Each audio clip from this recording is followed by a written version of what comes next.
What is up, Earthnoids and Spacenoids? I am just a simple Newtype, and in this episode, we are finally returning to Moon Gundam. Last time, Yuta and Char faced off. Things got a little cerebral, and even Camille got involved. He's a fully functioning adult in the Newtype realm. Don't worry, he seems to get more control over his body by UC-95. This time, Char and Yuta continue their fight. Amado and Londo Bell decide to help Luo and Co., and we learn of Mineva post Double Zeta. So let's get into this. Before moving forward, there was a gorilla-looking mobile suit called the Jurich that I didn't break down that showed up during the Battle of Antarctica. We're probably never going to get another opportunity, so let's break this down. The MSM-06 Jurich is an amphibious mobile suit designed by Zeon around March of UC-0079. It has retractable claws for climbing the terrain. The claws and arms become flesh with the hull to increase hydrodynamics while underwater. This supposedly can go 67 knots. The unit has two mono eyes, one in the front and one in the back of the head. Weapons include 10 megaparticle guns and iron nails. It also utilizes Freezy-Yard missiles. I said that it looked like Char's cockpit was hit last time, but it seems to be fine. Yuta, on the other hand, has lost an arm and is down. Char says that Yuta's empathy is the reason why the Earth is polluted the way it is. Nanai tells Char to get out of there. Murray and Londo Bell are motivated after talking to Ubaldo's Newtype ghost. They rush Char's Sazabi. Yune comes in and helps, and he tells Char to get out of there. He thanks Petra for the nutter. Nah, it's not funny anymore. You ruined the joke. Thanks, Yune. Yune launches the nutter at the Regizid like a psychomissile, and the language used here is specifically the word psychomissile. Remember, psychomissiles are just kamikaze funnels. Psychomissiles are a bad name. A lot of people seem confused about this in our Hathaway coverage for some reason. Saphira barely dodges the explosion. Char is able to make his escape in a Gao. Yune was able to successfully get Char out of there. Huh, he did something competent. Good job, stupid Yune. He is mad that they are abandoning the psychoplates, but Nanai tells him that something better awaits him in space. She is referring to the Yagdoga. Nanai mentions they spotted a blip. Amado is dropping down as they leave. Char thinks he is losing his edge, and the youngsters like Yuta are far superior if given the right mobile suit. I guess this is the spark that made Char say screw it, I'll make Amado's mobile suit for him. Amado touches down to meet Zaji and the Red Pole team in their Hyakunishikis. Zaji's wingman says, "Don't you know who this is? This is the Dark Hand of Luo and Co." So anyways, Amado destroys him instantly. Zaji retreats in shame. He blames Michelle. Ever since she was adopted, things have changed. But Zaji also suggests it might be his old age. Michelle and Brick follow Zaji in a base jabber. She knew that he would abandon their mission, though Zaji still seems intent on finding Mineva. Michelle doesn't think this is the real Mineva and thinks it is a double.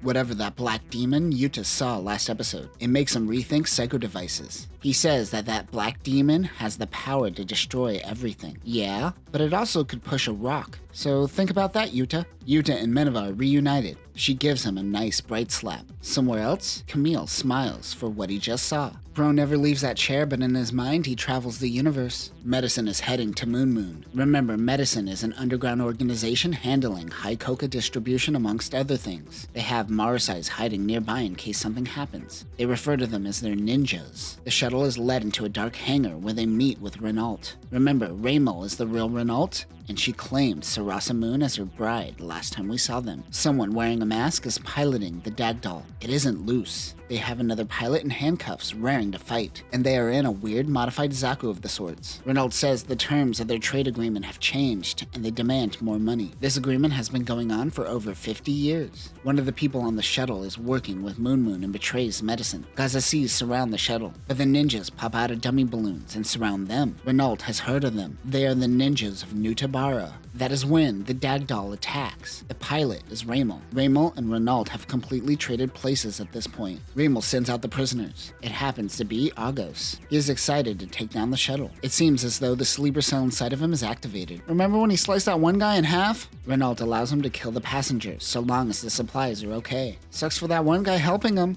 On the Guasha is Luce Krangle monitoring the situation. He was correct to assume that Moon citizens would be master pilots. His new government is called Reborn Moon. Sarasa seems to be a shadow figure of her former leadership. They want to mass-produce this new unit and refer to it as the Psycho Gaza. Luce waits for Yuta to return. Back on Earth, Amado gets an LCS from Luo & Co. It is a message from Kai Shiden. He says that time is of the essence and he can't really be there in person, but he needs Amado to trust Luo & Co. right now. They already know that Zaji has betrayed them. Michelle and Brick search Newtype files at the Antarctic base. They are using a ship called Zeus 7 to smuggle out the mobile suits. Their Garuda is most likely being inspected by the Fetties. The files are a dead end. Michelle heard that Neo Zeon continued the project, but she still can't find them. She is referring to Jonah, Rita, and the Titan Cyber-Newtype project they were a part of. Saphira bursts in, telling them Londo Bell is coming and Luo & Co. can't hold them. She says she could go, but good luck going anywhere with this girl with you. She asks what her name is, knowing this girl isn't Mineva. She says her name is Yuria Estelle. Saphira is shocked by this, but Yuta melded minds with her. He knows what she's all about. Their only option is to give Yuria to Luo & Co. Londo Bell Jettas are surrounded by DJs. They have a standoff before Amado comes in. The team has no choice but to work with Luo & Co. Murray mentions Shar was here. Saphira and the Regizid guides the Luo & Co. convoy out of there.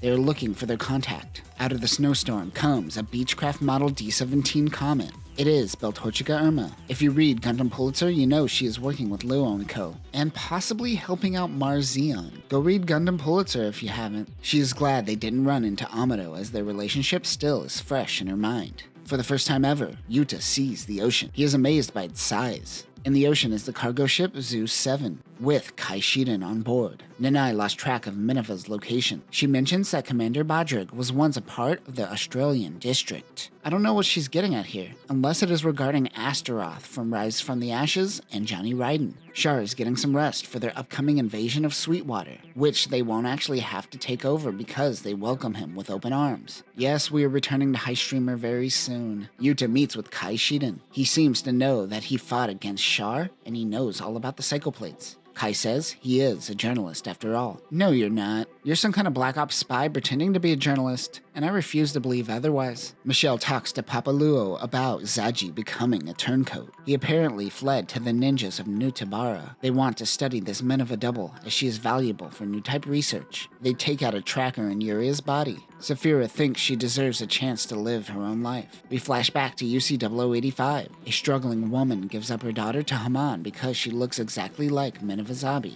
and they are looking for a double. They take the girl and she goes by Mineva Zabi from that day forward. She eventually meets Mineva. They look exactly the same. She teaches them about her parents and then the two children play together. Yuria never cared to find out whatever happened to her mother after all of this. For a brief time, the two Minevas lived together as sisters. That is, until Axis came to the Earth sphere and war broke out. Axis came to Earth to reclaim power, but ended up being crushed under the weight of their own civil war. Sometime during all of this chaos is when Yuria was swapped with Mineva, so it's very possible that the Mineva we saw in Zeta was Yuria. One day, the two Minevas never saw each other again, and Yuria remained on the throne until captured by the Ayuk, UC 0089. Haman goes out to face Judo. Yuria thought Haman would kill her, but before she goes, she calls Yuria by her real name. Haman says to tell the Ayuk that she is a double and that she served the role well. She says, and then I watched some boy punch all his commanding officers. My boy Judo making an appearance with some punches. She was sent to an EFF correctional facility, UC 0091.